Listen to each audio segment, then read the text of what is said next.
Ciao a tutti e benvenuti sul mio canale, sono Alessandro Davide. Oggi con questo nuovo video voglio spiegarvi come risolvere il problema del forno rumoroso. Vi spiegherò come fare una corretta diagnosi e come sostituire il pezzo guasto. Prima di iniziare, per favore vi invito a supportarmi iscrivendovi gratuitamente al canale e a cliccare mi piace. In questo modo farete crescere il mio canale e mi darete la possibilità di realizzare nuovi video. Il forno può essere rumoroso per diversi motivi e non sempre per un difetto. Il primo, infatti, è quando il forno fa dei colpettini, dei rumori strani, tipo questo. Quel rumore arriva dalle lamiere che si stanno dilatando e questo succede quando il forno è nuovo ed è stato appena installato, comunque può farlo anche normalmente durante il riscaldamento. Quindi non c'è niente di cui preoccuparsi, sono semplicemente le lamiere che per via del calore si stanno dilatando e quindi si stanno assestando. Una delle altre cause può essere il contaminuti rumoroso, però di questo qui ne parleremo più avanti, farò un video dedicato alla sostituzione del contaminuti. Oggi invece parleremo del rumore che arriva dalle ventole. C'è da sapere che il forno monta in genere due ventole. La prima che è la ventola di cottura che noi tutti conosciamo e poi c'è la ventola tangenziale che non si vede ed è nascosta tra le lamiere del forno e serve per estrarre l'aria che si crea, il calore che si crea tra le lamiere. Tramite questa ventola viene appunto espulsa da una feritoia che c'è qui sotto, qui dentro. Quindi infatti vi capiterà spesso di passare davanti al forno e sentire dell'aria calda fuoriuscire da questa feritoia ed è normale. Quindi adesso cercherò di farvi capire come si fa a fare una corretta diagnosi per appunto identificare qual è la ventola rumorosa. È molto semplice. Allora, la prima cosa che si può fare è quella di appunto accendere il forno sullo statico.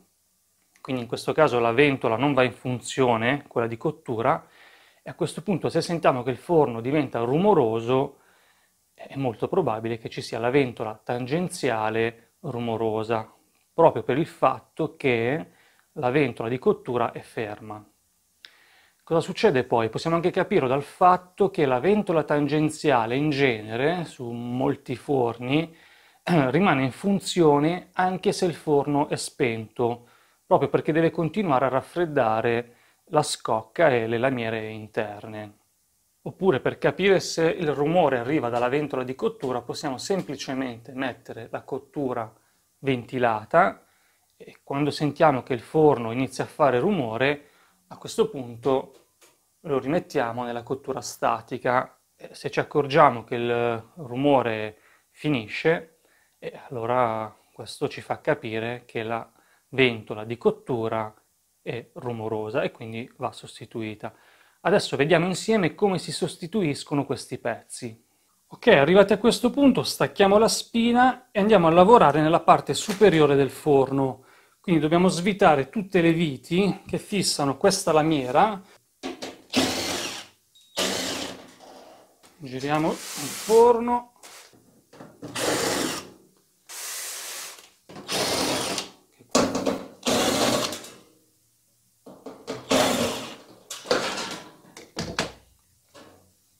La lamiera la sganciamo dalla parte sopra e la sfiliamo dalla parte sotto. Semplicemente questa lamiera si sfila così. Bene, arrivati a questo punto possiamo identificare subito i pezzi incriminati, che sono questo, che è il motorino della ventola di cottura, perché non è la ventola rumorosa, ma è il motorino che fa rumore in genere. E poi abbiamo qui la ventola tangenziale, che è questa qui. Poi a questo punto dobbiamo smontare, quindi dobbiamo andare a svitare le viti che fissano questa ventola al convogliatore. Allora, innanzitutto dobbiamo staccare i fili dell'alimentazione che alimentano appunto questa ventola e li mettiamo da parte. Allora, le viti da svitare sono questa e quest'altra dall'altro lato. Se non avete un cacciavite abbastanza corto, allora a questo punto dovete svitare queste altre viti per staccare tutto il convogliatore, in modo da poter accedere alle viti laterali.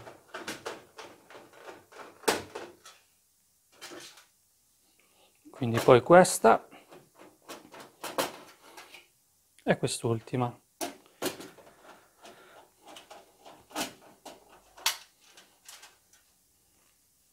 A questo punto il convogliatore si può sollevare e possiamo accedere alle viti più facilmente.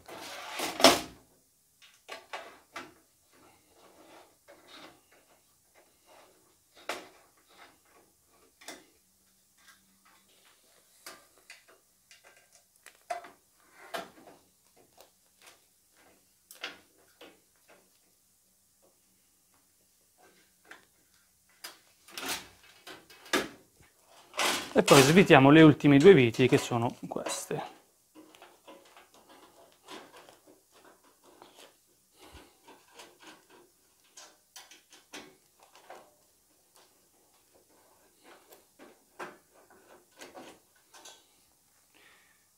A questo punto possiamo separare il convogliatore dalla ventola. Ok, qui abbiamo la ventola con il suo motorino, in genere quello che diventa rumoroso è appunto il motorino, e va sostituito. Vi lascio il link in descrizione per i pezzi di ricambio. Ok, adesso passiamo alla ventola di cottura, quindi scolleghiamo i fili dell'alimentazione e iniziamo andando a lavorare all'interno del forno. Ok, adesso con un cacciavite andiamo a svitare le 4 viti, quindi questa,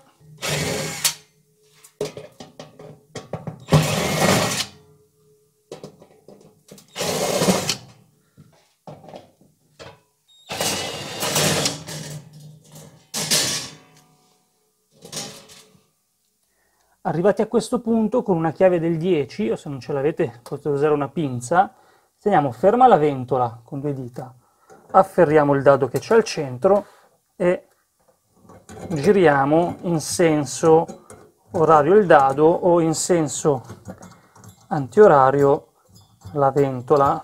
Poi una volta allentata potete svitarla a mano ed estrarre la ventola. Adesso ritorniamo a lavorare nella parte posteriore.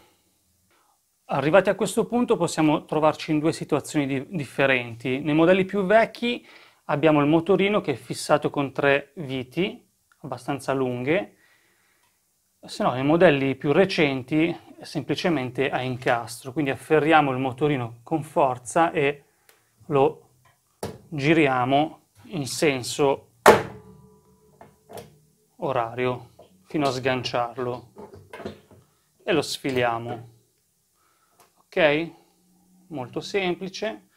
Quindi a questo punto sostituiamo il motorino con quello nuovo,